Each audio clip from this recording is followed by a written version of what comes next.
지금 연대 가능성을 열어놨지만 실제로 들어가면 여러 가지 넘어야 될 산이 많다는 이제 전망을 또 해주셨어요.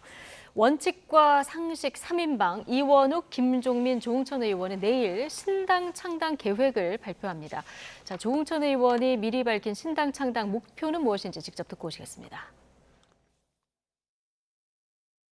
7석을 무조건 만들어야 되겠다는 생각이죠. 7석 이상은. 7석 이상이면 네. 기호 3번인데 기호 3번 달고 신당으로 같이 나옵니까? 다? 지금 그게 목표고요. 예. 그리고 그러니까 1차 목표는 7석 이상 그리고 지지율은 15% 이상. 네. 그 선거 선거비 비용 보전. 기호 3번으로 모여야 된다는 거는 합당을 전제로 하는 거고요. 합당하지 않으면 기호 3번이 될 수가 기호 3번에 다 모일 수가 없는 거죠. 그렇죠. 네. 현역 의원 7석 이상 모아서 기호 3번 하는 거, 그리고 15% 이상 지지율을 받아서 선거 비용 보전받는 거. 자, 이거를 목표로 하고 있다. 굉장히 현실적인 이런 목표예요. 조응천 의원이 보면 굉장히 현실적인 분이죠. 네. 그리고 상당히 치밀하게 객관적인 시각을 가지고 많이 보시는데 7석 이상으로 일단 기호 3번을 달겠다는 것은 뭐냐면 지금 3명이 계시잖아요. 현역 의원들이. 네. 그럼 현역 의원 적어도 4명은 다시 합류를 더 해야 되는 겁니다. 그래야 3번이 받을 수가 있습니다. 그렇기 때문에 이 투표장에 갔을 때 유권자들이 이 후보를 선택할 때 이 번호가 상당히 또 중요하기도 해요. 그렇기 예. 때문에 3번을 위해서 현역 의원 7명까지는 합류를 좀 만들어내겠다는 거 하나 하고 지지율 15%는 저기 말한 것처럼 굉장히 중요하게 선거 비용을 보전을 전액을 받을 수가 있습니다. 이제 그런 맥락 하에서 15% 이상 나올 수 있는 정당이 되겠다라는 건데 어떻게 보면 저게 사실은 이제 저걸 맥시멈 최대치의 목표라고 한다면 네. 선거에서 이길 생각은 별로 없는 것으로 비춰지기도 해요. 네. 그런 면에서 조금 아직 출발은 좀 미미하구나라는 걸 스스로 인정하는 그러면서도 그게 사실 현실적인 출발이기도 합니다. 뭐 이게 1차 목표 아니겠습니까? 그렇겠습니다. 그러니까 네. 그렇지만 어쨌든 당선이 아직은 목표가 아니고 일단 시작을 먼저 이렇게 미미하지만 출발해보겠다는 그런 현실적인 생각을 갖고 있는 건데 저는 조응천 의원의 저 이야기를 했을 때 아까 제가 말씀드린 것처럼 저기에 같이 결합할 수 있는 가장 유력한 상대는 이낙연 대표 신당이죠.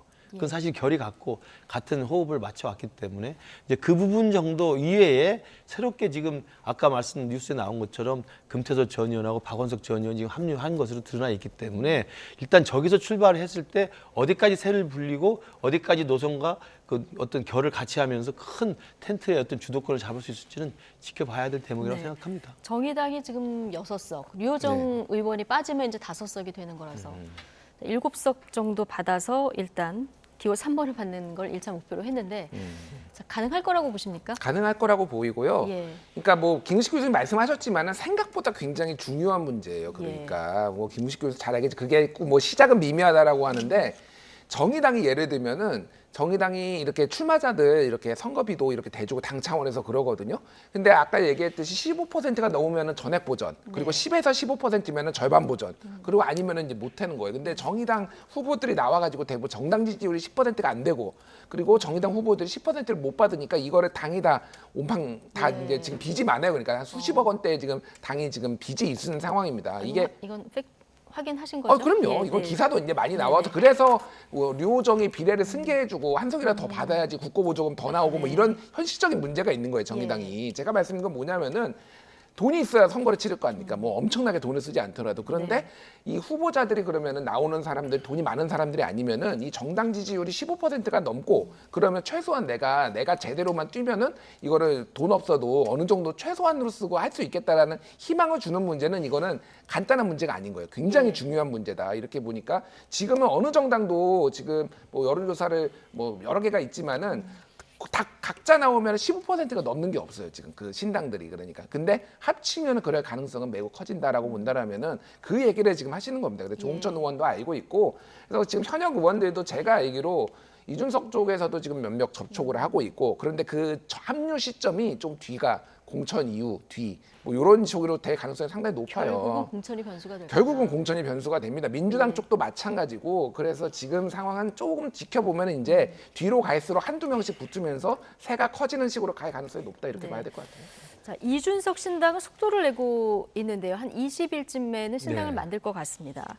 오늘 천하람 개혁신당 창당준비위원장이 뭐라고 했냐면 최근 불출마 선언을 한 여야의 초선 의원들이 있죠. 김웅 의원 그리고 오영환 의원, 함께 공개적으로 신당에 와서 본인들이 무기력감을 느꼈던 정치 현실을 한번 바꿔보시라고 제안하고 싶다. 이런 얘기를 했어요.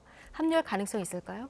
쉽지 않습니다. 특히 김웅호는 뭐 제가 잘 알기 때문에 이번에 불출마 선언을 할 때도 그 마음의 남겠다, 어떤 이렇게 그럼요 얘기했죠. 본심도 네. 그렇고 지금 국민의힘 상황이 본인 스스로 생각했을 때는 지지표를 달라고 말할 수 없을 정도라는 생각을 비판적으로 하고 있지만 그렇기 때문에 국민의힘이 더 잘 되길 바라는 의미에서 사실 불출마라는 희생의 결단을 한 거거든요. 그런 상황에서 어떻게 다른 당으로 넘어오라고 이야기를 합니까? 저는 제가 볼 때 천하람 지금 장준 위원장이 사실은 정치적 도의를 저는 어기는 제안을 하는 네. 거라고 생각합니다. 마찬가지로 오영환 의원은 제가 잘 모르겠습니다만 민주당에서 가장 먼저 불출마 선언을 했던 젊은 정치인입니다. 그분이 민주당에서 불출마 선언을 한다는 것이 민주당을 탈당한 것도 아니거든요.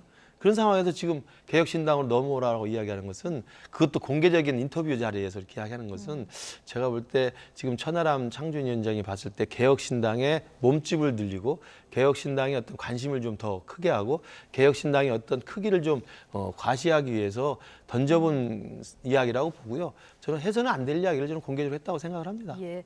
김웅 의원은 말씀하신 대로 불출마 선언하면서 나는 당에 남겠다 이 얘기를 공개적으로 했고요. 오영환 의원은 불출마 선언하면서 소방관으로 돌아가겠다 이런 얘기 하지 않았습니까? 지금 이런 제안이 어떻게 보면 공개적으로 지금 나온 건데 다시 한번 좀 고민을 하게 될까요? 그 고민은 안 할 거예요. 안할 네, 것 오영환 의원은 오히려 약간 긍정적으로 약간 얘기를 했는데 그 긍정적이라는 게 뭐냐면은 쉽게 얘기를 하면은 나는 어차피 정치 안 할 거니까 긍정적으로 얘기해도 큰 문제가 없어 이런 겁니다. 그러니까 쉽게 얘기를 하면은 예. 오히려 김웅 의원은 강하게 좀 이거 선을 그었잖아요. 이분은 이번에 출마를 안 하지만 앞으로 나는 계속 정치할 거야 그 얘기예요. 예. 그러니까 선을 그어야 되는 거죠. 그래서 뭐 김웅 의원이 주장하는 바는 이준석 대표가 주장한 바하고 별로 다르지 않습니다. 예를 들면 그때 이준석 대표가 눈물 흘리면서 그때 정부 비판했을 때 왜 지금 그러면은 홍범도 흉상 이전해야 되는지 이거에 대해서 예. 얘기를 하고 왜 지금 최상병 사건과 관련해서 박정훈 해병대 수사단장이 지금 항명으로 수사받는지 이런 거 문제 있다라고 했는데 김웅 의원이 똑같은 얘기했거든요. 예. 사실은 그때 불출마 선언하면서 민주적인 정당이 아니다. 그러니까 고민은 비슷한 거예요. 사실 그거를 얘기를 하고 싶어서 예. 얘기를 한 거고 뭐 도의네 도의가 아니네 이거는 좀 논란이니까 평가가 다를 수가 있는데 이거 저는 못할 말인가 그 생각은 들어요. 예를 들면은 이상민 의원 민주당에 있을 때 강력하게 개딸 전체주의 뭐 비판하고 그랬을 때 국민의힘에서 우리 당으로 오시라 뭐 이런 얘기 많이 했잖아요. 예. 그거는 그러면 도의인가요? 그러니까 그거에 대해서는 뭐 그건 서로 이해하는 측면으로 그냥 넘어가야지 이거를 뭐 예. 도의가 아니다 이렇게 규정하는 건 조금 너무한 것 같습니다. 알겠습니다.